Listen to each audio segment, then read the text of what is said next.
আসসালামু আলাইকুম এভরিওয়ান, তোমাদের জন্য নিয়ে আসলাম অব্যক্ত অনুভূতি গল্পের ষষ্ঠ পর্ব। তো চলো বেশি কথা না বলে গল্প শুরু করা যাক। নিজের ভালোবাসার মানুষটা মীরার চোখের সামনে অন্য কারো হাত ধরে দাঁড়িয়ে আছে, পরনে তাদের বিয়ের সাজ। বর কনে উভয়ের ঠোঁটের কোণে লেপ্টে আছে হাসি। তাদের হাসি যেন মীরার হৃদয়ের গভীরে একের পর এক ক্ষত তীর বেঁধে যাচ্ছে। বুকের ভেতরটা ধীরে ধীরে শূন্য হয়ে আসছে, শ্বাস নিতেও কষ্ট হচ্ছে। চোখের সামনে সবকিছু ঝাপসা হয়ে গেলেও দৃষ্টি সরাতে পারছে না সে। মনে হচ্ছে মুহূর্তের মধ্যেই তার যত ভালোবাসা, স্বপ্ন, বিশ্বাস আর অপেক্ষা সবকিছু ভেঙে চুরমার হয়ে ধুলোয় মিশে গেল। মীরার বড় মা সায়রা ময়দা মাখা হাত নিয়েই দরজার দিকে আস্তে আস্তে বলতে লাগলেন, মীরা, কে এসেছে? কথাটা বলতে বলতে সায়রা বেগম এগিয়ে এসে দৃশ্যটা দেখে থমকে গেলেন। কয়েক মুহূর্ত যেন তার মস্তিষ্ক কাজই করছিল না। তামিম? বিস্ময়ে কাপা কণ্ঠে ছেলের নাম উচ্চারণ করলেন তিনি। তামিম, তুই বিয়ে করেছিস? তামিম এক মুহূর্ত চোখ নামিয়ে রইল, তারপর ধীরে ধীরে পাশে দাঁড়িয়ে থাকা মেয়েটার হাতটা আরও শক্ত করে ধরে শান্ত গলায় বলল, হ্যাঁ মা, আমি বিয়ে করেছি। কথাটা শোনার সঙ্গে সঙ্গে সায়রা বেগম যেন নিজের কানকেই বিশ্বাস করতে পারলেন না। তো তুই আমাদের না জানিয়ে বিয়ে করলি, আর আজ আজ এইভাবে আমাদের দরজায় দাঁড়িয়ে আছিস? তামিমের পাশে দাঁড়িয়ে থাকা মেয়েটি অস্বস্তিতে মাথা নিচু করে ফেলল। তামিমের মায়ের সমস্ত শরীর হিম হয়ে আসছে। সায়রা বেগমের দৃষ্টি এবার গিয়ে পড়ল মীরার দিকে। মেয়েটা যেন পাথরের মতো মূর্তি হয়ে দাঁড়িয়ে আছে, চোখের পলক পড়ছে না, ঠোঁট কাঁপছে অথচ কোনো শব্দ বের হচ্ছে না।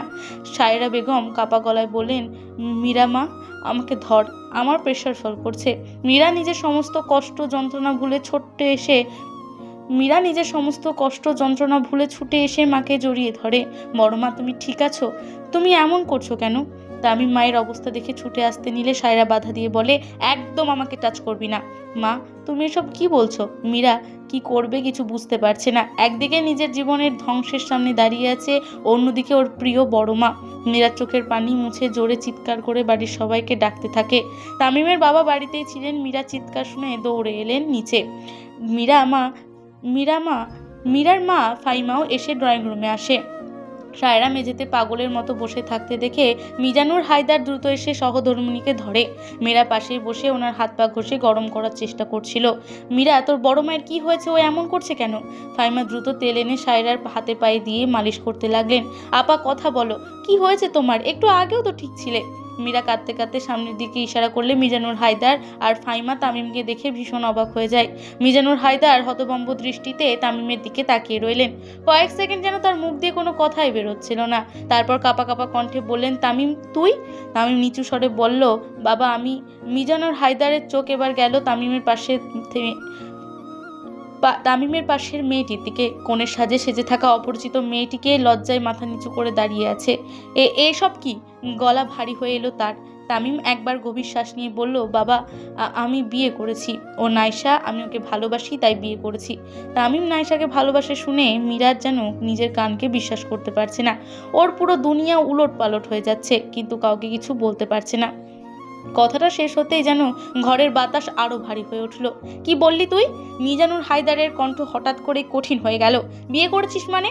কি সব বলছিস তুই, আমাদের কাউকে না জানিয়ে? তামিম স্বাভাবিক কণ্ঠে বলল, বিয়ে করেছি মানে বিয়ে করেছি, এত কৈফিয়ত দিতে পারবো না তোমাদের। আমি ওকে ভালোবাসি, তাই বিয়ে করে নিয়েছি। আমার বয়স 23+, আমি প্রাপ্তবয়স্ক, নিজের জীবনের সিদ্ধান্ত নিজে নিতে পারি। এই কথাটা শেষ হতে ঘরে যেন নিস্তব্ধতার বিস্ফোরণ ঘটল। মিজানুর হায়দারের মুখের রক্ত যেন মুহূর্তেই সরে গেল, চোখ দুটো রাগে লাল হয়ে উঠেছে। কি বললি তুই? আমাদের এতটুকু সম্মান দিলি না? বাবা মা বেঁচে থাকতে লুকিয়ে বিয়ে করে ফেললি? তামিম নির্বিকার গলায় বলল, যা করেছি ভেবে চিন্তেই করেছি, এখন আর এসব নিয়ে আলোচনা করে কোনো লাভ নেই। ঠিক তখনই সায়রা কাঁপা কাঁপা কণ্ঠে বলে উঠলেন, তামিম, তুই এক্ষুনি বেরিয়ে যা, আমি এসব মেনে নিতে পারছি না। তামিম একবারও মীরার দিকে তাকালো না। মা, এইভাবে সিক্রেট করছো কেন? বিয়ে তো করেছি, চুরির ডাকাতি তো করিনি। নাইশা বড় পরিবারের মেয়ে, আর আমাদের দীর্ঘদিনের রিলেশন ছিল, একটা ঝামেলার কারণে হঠাৎ করে বিয়েটা করতে হয়। কথাটা শুনেই মীরার বুকের ভেতরটা মোচড় দিয়ে উঠল। মনে হলো কেউ যেন ধারালো কিছু দিয়ে তার হৃদয়টা চিরে ফেলছে। এতদিনের বিশ্বাস, অপেক্ষা, স্বপ্ন সবকিছু এক মুহূর্তে অর্থহীন হয়ে গেল। ফাইমা ক্ষোভে বলে উঠলেন, তামিম বাবা, দেখো, ভালোবাসা তো অপরাধ না, তুই মেয়েটাকে ভালোবাসিস ভালো কথা, আমাদের অন্তত একবার জানাতে পারতি। এইভাবে হুট করে বিয়ে করাটা তোর একদম ঠিক হয়নি। আমাদের বাড়ির একটা মান সম্মান তো আছে। তামিম ঠান্ডা গলায় উত্তর দিল, ছোট মা প্লিজ, আজকাল এসব নর্মাল। তামিম ওর পাশে থাকা নাইসাকে ইশারা করে মাকে সালাম করার জন্য। নাইসার ইচ্ছা না থাকা সত্ত্বেও যখন সায়রা সালাম করতে যায় তখন সায়রা বেগম দূরে সরে যায়। মানি না এইভাবে, আর না এই মেয়েকে। কথাটা বলে সায়রা বেগম নিজের রুমে গিয়ে দরজা বন্ধ করে দেয়। মিজানুর হায়দার ছেলের দিকে এগিয়ে এসে বলে, মাকে এতটা আঘাত না দিলেও পারতে। আমাদের বললে কি আমরা তোমার সম্পর্ক মেনে নিতাম না? তুই এই হায়দার বাড়ির একমাত্র ছেলে, আর তুই কিনা কাউকে না জানিয়ে পালিয়ে বিয়ে করেছিস। এটা খুব অন্যায় করছিস তামিম, খুব অন্যায়। তামিমের বাবা ফাইমা দুজনে সায়রা বেগমের রুমের দরজায় নক করছেন, কিন্তু উনি দরজা খুলছেন না। মীরা তামিমের দিকে এগিয়ে এসে কিছু বলতে নিলে তামিম ওকে এড়িয়ে যায়। মীরাকে দেখিয়ে নাইসার হাতটা শক্ত করে ধরে বলে, নাইসা সুইটহার্ট, চলো রুমে যাই। এখানে দাঁড়িয়ে সময় নষ্ট করার কোনো মানে হয় না। তামিম নাইসাকে নিয়ে সিঁড়ি বেয়ে ওপরে উঠতে থাকে। এই দৃশ্যটা দেখে মীরা মেঝেতে ধাম করে বসে পড়ে আর চিৎকার করে কাঁদতে থাকে। এটা কিভাবে করতে পারলে তুমি? আমাকে আমাকে এইভাবে কেন ঠকালে তুমি? কি পাপ করেছিলাম বলো? কথাটা শুনেই মীরা ধীরে ধীরে পেছনে সরে গেল। তার চোখে কোনো কান্না নেই, শুধু শূন্যতা, ঠোঁট কাঁপছে, কিন্তু কোনো শব্দ বের হচ্ছে না। ঘরের প্রতিটা মানুষ নিস্তব্ধ, কারণ তারা বুঝে গেছে এই মুহূর্তে শুধু একটা সম্পর্ক নয়, বহু বছরের বিশ্বাসও ভেঙে চুরমার হয়ে গেছে। মীরা নিজের রুমে ঢুকে দরজা বন্ধ করে দেয়। ওর হাত পা থরথর করে কাঁপছে। আমি এখন কি করবো আল্লাহ? আমার জীবনটা এভাবে কেন নষ্ট হয়ে গেল? আমাকে গোপনে বিয়ে করে প্রেগনেন্ট বানিয়ে সে আজকে অন্য কাউকে বিয়ে করে নিয়েছে। কিভাবে সম্ভব? অনেক ডাকাডাকির পর তামিমের মা সায়রা রাতের বেলা দরজা খোলেন। মিজানুর হায়দার ধীর পায়ে এগিয়ে এসে শান্ত কণ্ঠে বললেন, সায়রা, যা হওয়ার হয়ে গেছে, এখন মেনে নেওয়া ছাড়া আমাদের আর কোনো উপায় নেই। কথাটা শুনতেই সায়রা বেগমের বুক ফাটা হাহাকার আর যেন বাদ মানল না। ফোপাতে ফোপাতে তিনি বললেন, আমার এতদিনের লালিত স্বপ্নটা আজ নিমেষেই চূর্ণ বিচূর্ণ করে দিল আমার নিজের ছেলে। আমার একটা ইচ্ছে ছিল, আমার ছেলের বউ করে ঘরে আনবো আমার আদরের মীরাকে। ছোটবেলা থেকে ওকে নিজের সন্তানের মতো মানুষ করেছি, নিজের হাতে খাইয়েছি, গোসল করিয়েছি, অসুখের রাত জেগে মাথায় পানি দিয়েছি। তামিম কিংবা শশীর সঙ্গে কোনোদিন ওর পার্থক্য করিনি, বরং মেয়েটার মুখের দিকে তাকালেই আমার নিজের মায়ের মুখটা ভেসে উঠত। সেই মায়া ভরা মুখখানি যেন আমার মায়েরই প্রতিচ্ছবি। পারলাম না মেয়েটাকে নিজের ঘরে মানুষ করে রাখতে। আমার জন্য আজ আমার ছেলে আজ সেই স্বপ্নটাকে চিরদিনের জন্য কেড়ে নিল। একটু থেমে বুক ভরা দীর্ঘশ্বাস ফেলে তিনি আবার বললেন, জানি মেয়ে হয়ে জন্মেছে, একদিন না একদিন তো পরের ঘরেই চলে যেতে হতো, কিন্তু আমি চাইনি মীরা আমার কাছ থেকে দূরে চলে যাক। তাই মনে মনে কত স্বপ্ন বুনেছিলাম, আমার ছেলের বউ করে রাখবো ওকে। তাহলে তো মেয়েটা সবসময় আমার চোখের সামনেই থাকবে, আমার সংসারেই থাকবে, আমার মীরা মা হয়েই থাকবে। কিন্তু ভাগ্যটা বোধহয় আমার সেই ছোট্ট স্বপ্নটুকুও সহ্য করতে পারলো না। শেষ কথাগুলো বলতে বলতে সায়রা বেগমের কণ্ঠ ভেঙে এলো। তিনি হাউমাউ করে কেঁদে উঠলেন। তার সেই বুক ফাটা কান্নার শব্দ যেন মুহূর্তেই পুরো বাড়িটা শোকের ভারে স্তব্ধ হয়ে গেল। রাতের বেলা মীরার ফুপু তনয়া আর ওনার ছেলে তাসফিককে সব কিছু জানিয়ে বাসায় ডেকে আনে। বড়রা সবাই এক রুমে বসে আছেন। মীরার বাবা এহসান সাহেবও বাসায় এসে সব কিছু শুনেছেন। দেখো ভাইজান, যা হবার হয়ে গেছে, এখন মেনে না নিলে কিভাবে হবে বলো? ওরা প্রাপ্তবয়স্ক, নিজেরা যেহেতু সিদ্ধান্ত নিয়ে নিয়েছে, তাতে আমাদের তো কিছু করার নেই। এখন যদি আমরা সব কিছু বুঝে অবুঝের মতো করি তাহলে কিভাবে হবে? এর ফলে ওরা সুখী হতে পারবে না, আর না আমরা পারবো। তাই বলছি কি, ওদের মেনে নাও, আর মেয়ের পরিবারের সঙ্গে কথা বলে ছোট্ট একটা অনুষ্ঠান করে নিলেই সব কিছু ঠিক হয়ে যাবে। এহসানুল সাহেবের কথা শুনে মীরার ফুপু তনয় বলে ওঠে, ছোট ভাইয়া একদম ঠিকই বলেছেন ভাইজান, মেনে না নিলে হিতে বিপরীত হতে পারে। সব কিছু ঠিক আছে বুঝেছি, কিন্তু তোর ভাবিকে মানাতে পারছি না। এমনিতেও একটু টেনশন করলে ও অসুস্থ হয়ে যায়, এখন এই বিষয়ে কিছু বলা যাবে না, ওকে কিছুদিন সময় দিতে হবে। ফাইমা, হীরা, শশী আর কাজের মেয়ে রিমাকে বলে দিয়েছেন তামিমের বাসর ঘর সাজানোর জন্য। নিয়মগুলো তো মানতে হবে। মীরা দরজা বন্ধ করে নিচে শুয়েছিল, কাঁদতে কাঁদতে চোখ মুখ ফুলে গেছে। সে কখন থেকে অপেক্ষা করছে তামিমের সঙ্গে দেখা করার জন্য। তাকে কেন এভাবে ঠকালো, তার অপরাধটা কি? কিন্তু তামিমের কোনো দেখা পায়নি সে। এর মাঝে মীরার রুমে জোরে জোরে নক করতে থাকে শশী আর হীরা। আপু, দরজা খোলো, খুব জরুরি দরকার আছে। মীরা তাড়াতাড়ি করে ওয়াশরুমে গিয়ে চোখে মুখে পানি দিয়ে স্বাভাবিক হয়ে বেরিয়ে আসে। কি হয়েছে তোদের, এভাবে চিৎকার করছিস কেন?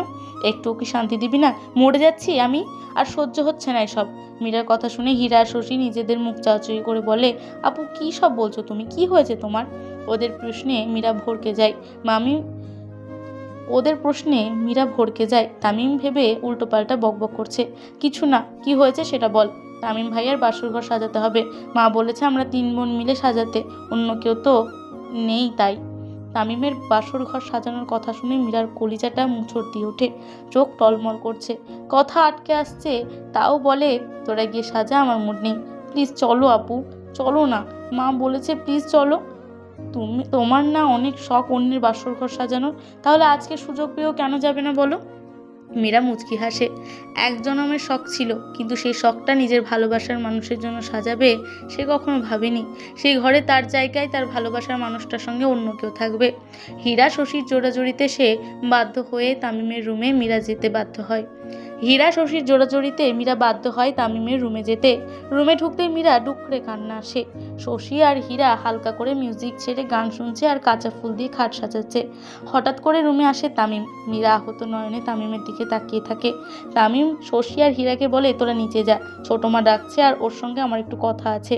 হীরা আর শশী চলে যেতেই তামিম দরজাটা ঠাস করে বন্ধ করে দেয়। এতক্ষণ বুকের ভেতর জমে থাকা কান্নার বাঁধ আর ধরে রাখতে পারল না মীরা। ছুটে এসে তামিমের বুক আঁকড়ে ধরল। কাঁপতে কাঁপতে তার জামা মুঠো করে ধরে অশ্রুসিক্ত কণ্ঠে বলল, তামিম ভাইয়া, তুমি সত্যি ওই মেয়েটাকে বিয়ে করেছো? কিন্তু আমি তো তোমার স্ত্রী, তাহলে নাইশাকে কেন বিয়ে করলে? বলো, আমার অপরাধটা কি ছিল? তামিম বিরক্তি ভঙ্গিতে মীরার হাত দুটো নিজের শরীর থেকে সরিয়ে দিয়ে তাকে এক ধাক্কায় দূরে ঠেলে দিল। মীরার টলমল শরীরটা এক কদম পিছিয়ে গেল। শীতল নির্মম কণ্ঠে তামিম বলল, হ্যাঁ, আমি নাইশাকে বৈধভাবেই কালেমা পড়ে বিয়ে করেছি, কারণ আমি ওকে ভালোবাসি। কথাগুলো যেন ধারালো ছুরির মতো মীরার হৃদয়ে চির দিল। সে অবিশ্বাসের স্থির দৃষ্টিতে তামিমের দিকে তাকিয়ে রইল। ঠোঁট কাঁপছে, কিন্তু কোনো শব্দ বেরোচ্ছে না। মনে হচ্ছিল মুহূর্তের মধ্যেই তার চারপাশের পৃথিবীটা ভেঙে টুকরো টুকরো হয়ে গেছে। তার সমস্ত স্বপ্ন, তার সমস্ত বিশ্বাস, সমস্ত অপেক্ষা একটি মাত্র বাক্যের আঘাতে ধুলোয় মিশে গেল। তুমি এইসব কি বলছো? তাহলে আমার আর আমার সন্তানের কি হবে ভাইয়া? আমি তো তোমার বিবাহিত স্ত্রী। মীরার কথা শুনে তামিম বাঁকা হেসে বলে, তুই কি আমার বিয়ে করা বউ? আমি আবার কবে তোকে বিয়ে করলাম? প্লিজ ভাইয়া, এমন ফাজলামো করার সময় না। প্লিজ ভাইয়া, এখন ফাজলামো করার সময় না। কেন এমন করছো আমার সাথে? আমার যা সহ্য হচ্ছে না।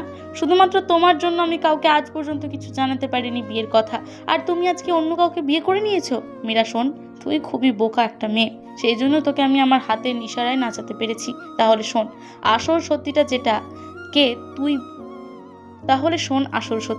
যেটাকে তুই বিয়ে বলছিস সেটা আদৌ বিয়ে ছিল না। তামিমের কথা শুনে মীরার চোখ কপালে উঠে যায়। কাঁদতে কাঁদতেই বলে, মানে? তামিম ড্রয়ারের ভেতর থেকে একটা কাগজ বের করে মীরার সামনে মেরে ধরে।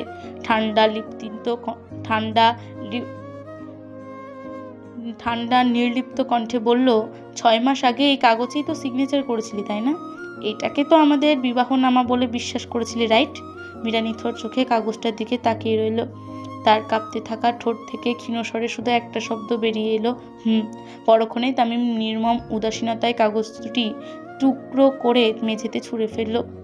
ছেঁড়া কাগজের টুকরোগুলো ধীরে ধীরে মেঝেতে ভেসে পড়তে লাগলো, যেন সেগুলোর সঙ্গে ভেঙে চুরমার হয়ে যাচ্ছিল মীরার 6 মাসের বিশ্বাস, অগণিত স্বপ্ন আর অগাধ আস্থার প্রতিটি রেশ।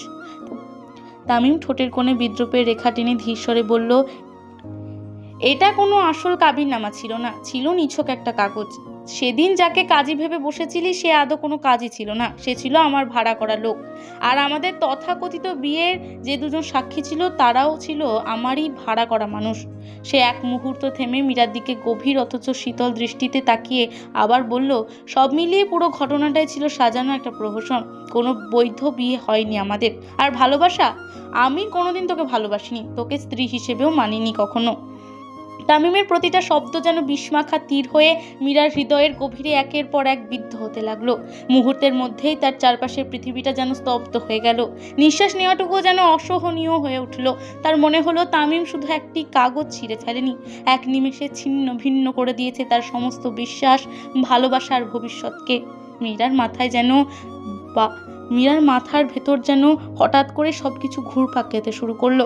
চোখের সামনে পৃথিবীটা ঝাপসা হয়ে এলো। সে টলমল পায়ে 2 পা পিছিয়ে গিয়ে কাঁপা কাঁপা কণ্ঠে বলল, না, তুমি মিথ্যে বলছো, বলো এগুলো সবই মিথ্যে।